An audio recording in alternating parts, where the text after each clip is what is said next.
I feel okay. I feel better every day, better and better.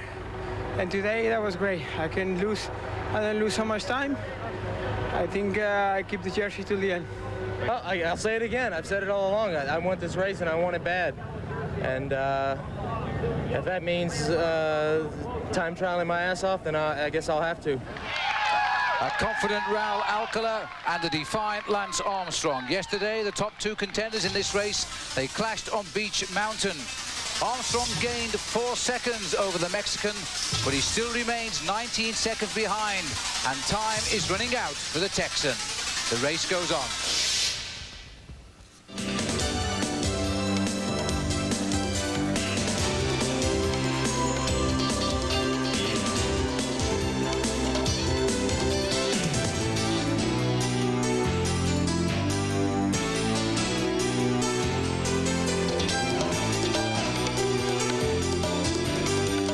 ESPN, the Total Sports Network, presents the 1993 Tour DuPont, America's premier cycling event.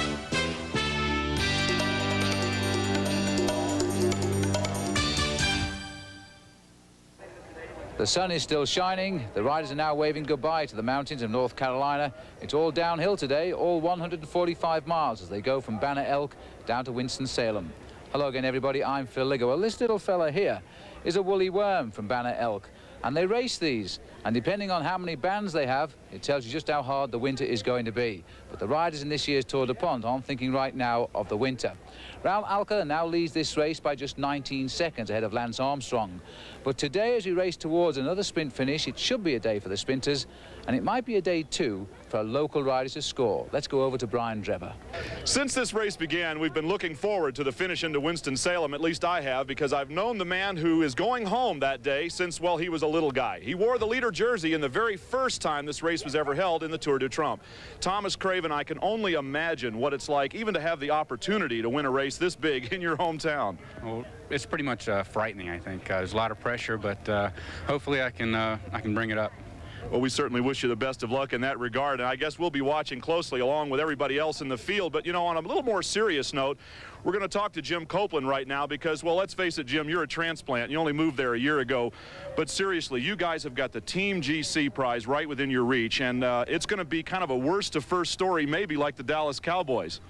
Yeah, it's going to be tricky. I mean, I am playing second fiddle as far as arriving in Winston-Salem with Thomas, but, you know, we're going to be trying to balance getting the stage win for Thomas or myself, as well as going for that, hunting for the Team GC, and it's real close. We're about 2 minutes out, and we're going to try to take the whole team thing, so it'll be tricky. Well, we'll be watching very closely, and I guess fingers crossed, perhaps, for our sentimental favorites here today. Well, that's enough from this side of the field. Let's go over to Paul Sherwin. He's got more. Yes, well, I'm down here actually with Scott Mercier, another of the stars of this year's Tour DuPont. He's the leader of the Suplex King of the Mountains competition at the moment, and it looks as if you're going to take it. Yeah, I hope so. Yesterday was pretty rough. I came within, you know, seconds of losing the jersey coming up the final, or the first Category 1 climb. Jose Uria attacked, and I went to the front and was trying to reel him in, and I just started to blow. I was starting to come off a group of about 15 guys, but Brian Walton, my teammate, came up, and I got on his wheel. He chased him down, and I ended up losing the sprint. He got third, and I got fourth, but I still maintain an 8-point overall lead since I won the first climb. So I'm pretty confident I'll take it. But it's been a pretty hard tour, but you're quite happy, obviously, with the overall performance. Oh, definitely. I did not expect to be put in this situation at all, and quite pleased with it, actually. Well, he's one of the stars who's been at the front of this year's Tour DuPont. The other men, Raul Alcala, Lance Armstrong, Kowalsvold, they're going to have to wait till tomorrow for the final showdown. And the other players will come to the center of the stage for today's final. Overall, in the King of the Mountain competition sponsored by Suplex, Mercier holds an 8-point lead. There are a total of 9 points available on today's race, so it is possible for Uria to overtake the young American.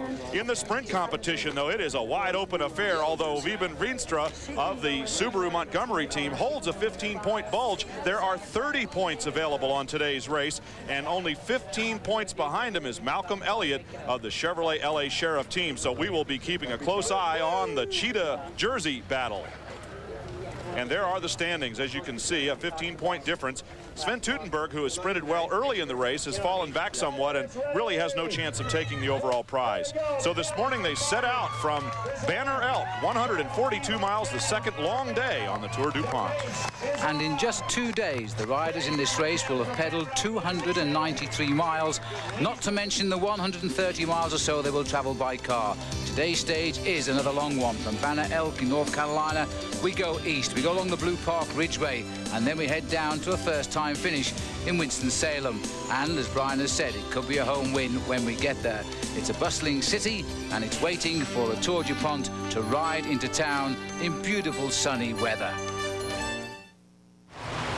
And welcome back to the Tour DuPont, the last big road race of this year's event. Tomorrow, of course, it's the time trial, and the sun has shone all the way from Delaware right through to North Carolina. The field, I think, Brian, a gentle start to ride out the lactic acid of yesterday's long stage. And some of the jersey wearers, of course, having a chat early on. There's Raul Alcala to his left, just far right of the screen, is yesterday's stage winner, the most aggressive rider on the day, Jorgi Mueller. And, well, it's going to be an interesting day. We're just getting a glimpse of the King of the Mountain jersey over to the left there, worn by Scott Mercier, and the cheetah shirt of Vibram Venstra. There's Lance Armstrong. Well, he doesn't have any special jersey on, just his own Motorola shirt. But he's looking for the all-important 19 seconds that will give him the yellow jersey of Raul Alcala. First attack of the day. Motorola, it seems, are anxious to get this race on the road and draw the sting of the team word perfect. So Frankie Andreu out on his own. The Motor City Madman throwing down the gauntlet for the rest of the teams to chase.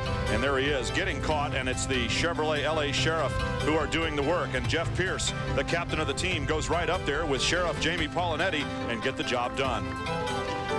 And we're heading now up into the beautiful Blue Park Ridgeway of North Carolina. And this is the King of the Mountains. It's only a third category, but there are only 2 hills left in this year's race, and a good result required from Scott Mercier here.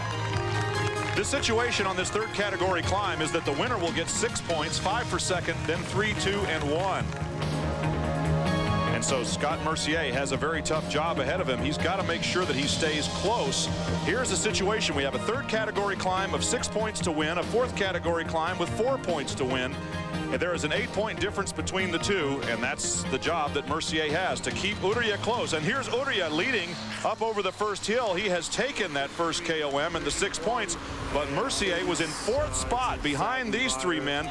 So he has clinched the King of the Mountain jersey. Scott Mercier will wear it on the final day. So Scott Mercier is the first winner in this year's Tour DuPont. He will run out the King of the Mountains. That's a great triumph for his Saturn team in the race for the first time. On the long descent, the riders cruising in this early part of the race. It's about 20 miles an hour, and they'll continue while we take a look back. And it was Jorgi Mueller, the former champion of Switzerland, who's ridden 6 Tours de France, who finally got the stage win he deserved on the climb up to more than 5,000 feet on Beech Mountain. He's tried twice before when the roads have finished uphill. He's been caught when he could almost see the checkered flag.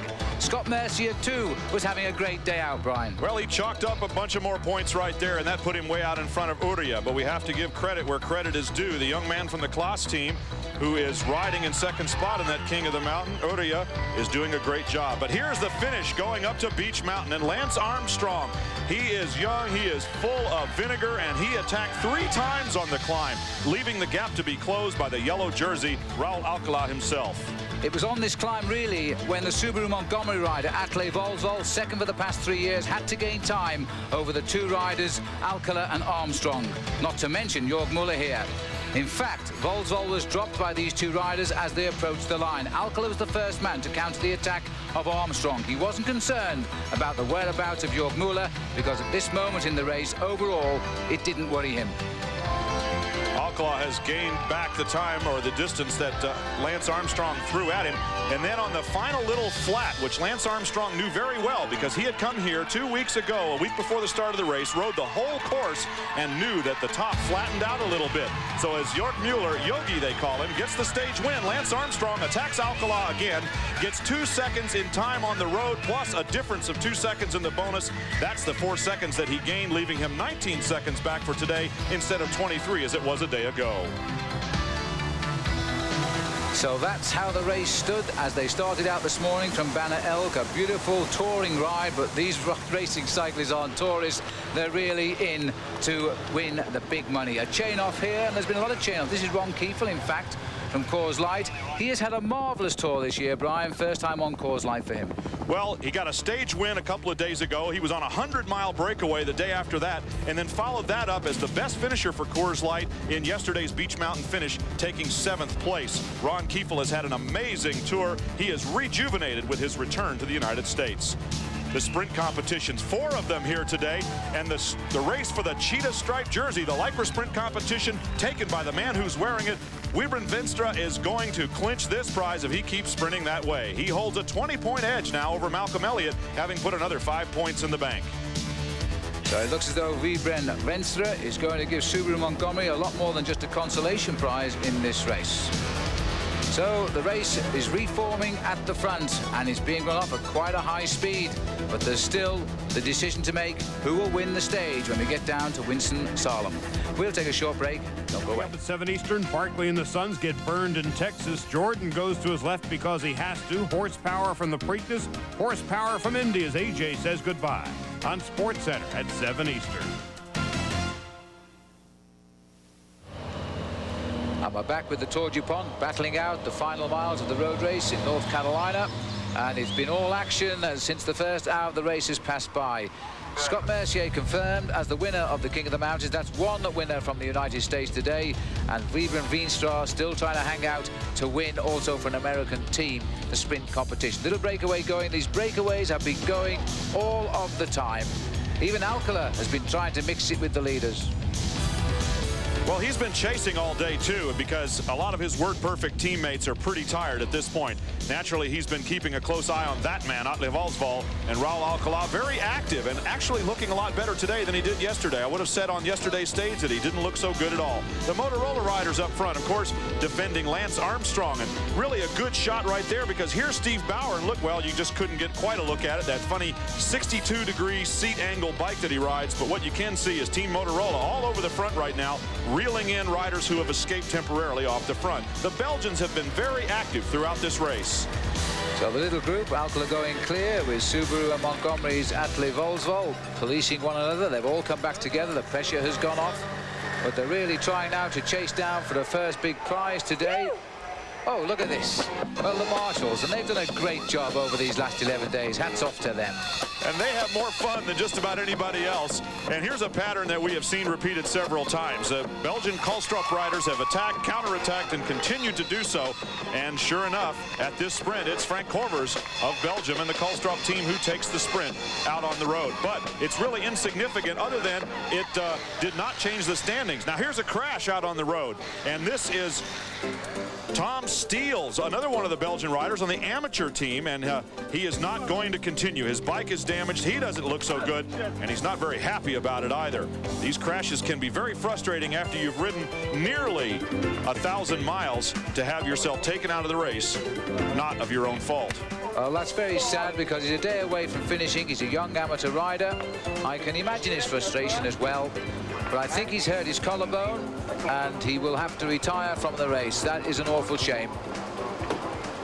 Well, he climbs into the team car, consoled there by one of the soigneurs who have picked him up on the road. And meanwhile, out in front, number 52, Frank Corvers, after the sprint that he had just won, the Lycra sprint competition line, he looks content enough now to be reeled in by the bunch. Coors Light rolling along on the front, but his teammates go after it again. As soon as Corvers is caught, the rest are coming in.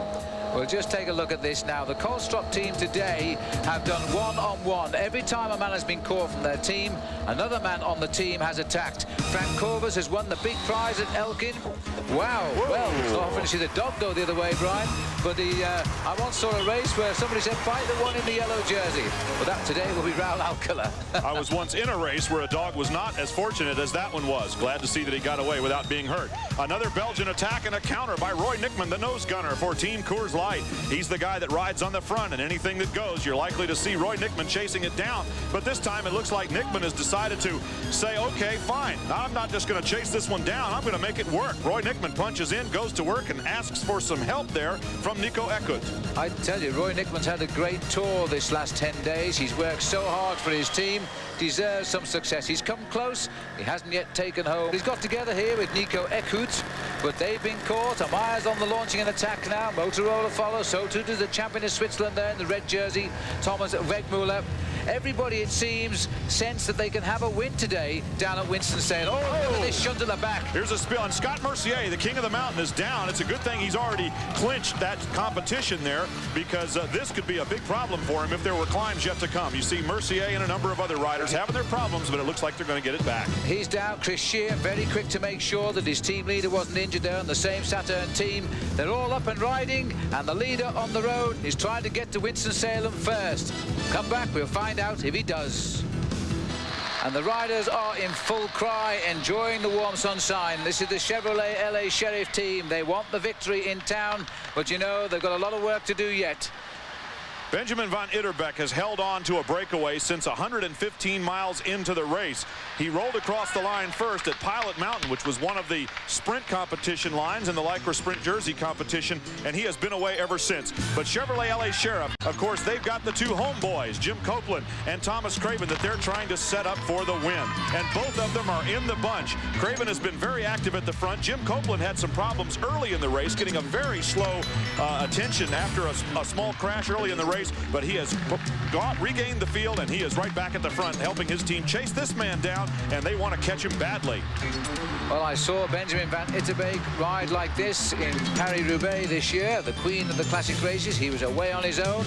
I thought he was going to provide us with a surprise, but he got reeled in. But today he's gone out. His leader's gone up towards 5 minutes. There are lone riders trying to catch him. One is Thomas Wegmuller, and another one is a Spanish rider, but they're not closing on him, Brian. It looks like Van Itterbeek is going to roll into town in the lead here. And I'm not sure that he's going to get such a warm reception from the fans of Thomas Craven and Jim Copeland, but he will definitely be applauded for his effort that he has made out there today. And for those who have been able to get a lot of information from the start and all the way to the finish, know that the Karlstrup team has been very active today. They have attacked and counterattacked continuously. They have always been at the front. And if they pull off a stage win, their effort will certainly be applauded universally. Well, the Karlstrups finally got the man in the lead, didn't they? One-on-one attacking till they got a man away, but there's plenty of scrabbling at the back here. It may be, though, that the main field is not organising itself properly. There's no concerted effort by the whole pack. They want to break away alone. If they're going to do that, this rider will hold his lead, even if it is down now to just 2 minutes and 8 seconds. His biggest lead had been over 4 minutes, so they're definitely bringing him back. But the question is, will the line come too soon for the pack and just soon enough for Benjamin van Itterbeek? It's going to be another exciting finish here. This one looks good as they roll into the town of Winston-Salem. Page 10, only one more to go after this. A lot on the line, even here today. And while this breakaway stays away, of course, people like Raul Alcala, Lance Armstrong, Atle Volvo will not change their positions overall. It's the sprinters who are now trying to hunt down the one lone. Ron Kieflet appeared there at the front of the main bunch, driving it on. And again, if Van Itterbeek can stay away, his lead is coming down all the time, but so the line is coming so much closer to him as well. When he came into town, he had 2 circuits on the course. That was a total of less than 8 miles, and it's going to be extremely close. So he's coming through towards the bell in 5th Street, and then it'll be one more lap to go. It'll be a touch-and-go lap, I can promise you that, because this rider is being closed in on all of the time. A lovely crowd here now, awaiting the arrival of the Tour DuPont with one full circuit remaining. He's been out there for 1 lap. Can he survive, though, for the 2nd lap? Ben van Itterbeek, the Belgian national champion, not wearing his champion jersey of yellow, black and red today. The chase down by Jim Copeland. The local man is on the attack. Will he catch up? We'll take a break. And welcome back. And Benjamin van Itterbeek from Belgium is now in the streets of Winston-Salem and 2 full circuits to go. The question is, can he hang on, because his lead is coming down quickly, and he's being chased now by Damien MacDonald, the Australian rider who celebrated his 21st birthday on this race just a couple of days ago. This will be a terrific win for the young Belgian rider and his Kulstrup team, because they have done very little other than assist the efforts of Word Perfect in chasing down anything that goes. And Van Etterbeek is now heading up the final little climb towards the line. He can hear the PA system. He can hear the cheers of the crowd. Well, Benjamin Van Etterbeek almost won in Paris-Roubaix this year, the famous race over the cobblestones between Roubaix and Paris. And my goodness me, he was almost producing a surprise then. The riders say he's an extremely talented rider, but he doesn't train hard enough. Well, he's shown them all today. He's put in a great performance as he comes up towards the line. He's only ridden the Tour de France once. He never finished it, but they're not going to catch him today. Damien MacDonald does seem to have slipped the field. He's got about 10 seconds over the main field. It's a tenuous lead. He's hanging on, but he's not going to catch the Belgian professional now. Van Etterbeek's long breakaway, and he has figured in a couple of them, having different partners along the way, is finally going to pay off for the Belgian national champion. Van Etterbeek indeed now climbing the last little bit up towards this finish, and in the background you can see Damien MacDonald about to make the beginning of the same little climb towards the line. This long drag up to the finishing line must have seemed like a mountain today after 145 miles, but he's made it, and he's made it with a good lead, even if it was decreasing right up to the line. Benjamin Van Etterbeek, the champion of Belgium, has crossed the line victorious today. They deserved it today because they had so many attacks that failed. In the end, one of them just had to succeed, and this was the one. Damien MacDonald coming in across the line surely in second place, and out of the field there he is now approaching the last little stretch. Damien MacDonald of Australia, and they have worked extremely hard too. These amateurs really took it on the chin in the long stage yesterday to Beach Mountain and didn't do well, lost the competition that they had going quite well for them in the Team GC. But now Damien MacDonald will get a measure of retribution for that, and in the background one of the Russian riders has broken away as well. That looks like the familiar crouch style of Bayakov, the Soviet teenager, 18 years of age, trying to hold off the field for third. Will he do it? MacDonald salutes the crowd. He's enjoyed his first time in the United States. He gets the second place, but he's one place behind the winner today. And I can tell you too that MacDonald has earned himself about $2,500 because the Australian coach has doubled the prize money if an Australian got a high finish. And this is Bayakov, Brian. Look at him trying to hold off the charge of the field. Coors Light lined up on the fence to his right, and Bayakov looks as though he may just make it. Alexei Bayakov, who is currently overall 7th place in the charge of the field, and coming out of there it looks like George Hincapie and Davis Finney on the front of the main bunch. Hincapie, of course, the stage winner who was disqualified a couple of days ago. And there is Raul Alcala, safe in the peloton. Armstrong is alongside him. No change overall tonight. Van Etterbeek the winner, though, 58 seconds ahead of Damien MacDonald of Australia. A minute 24 ahead of Alexei Bayakov, and the whole field a handful of seconds behind him. Overall, no change tonight. Atle Volvo, though, does sneak into third place. A minute and 22 seconds, but these results are unofficial. Vibren Veenstra is the Lycra sprint leader, and now looking like the winner, and the winner of the King of the Mountains, Scott Mercier, with Van Etterbeek, rightly so, the most aggressive rider today. The yellow jersey on the shoulders of Raul Alcala. 1 day to go, the all-important time trial. He won't rest easy tonight. And you can follow this race right to its conclusion tomorrow. Our wrap-up show is at midnight a.m. Eastern Time. The 1993 Tour DuPont has been brought to you by Lycra Spandex, the fibre that brings improved performance and fit to all types of active apparel. And by Champion. And by DuPont, sponsor of the Tour DuPont, America's premier cycling event. For Brian Drebber, Paul Sherwin, I'm Phil Liggett. Goodbye.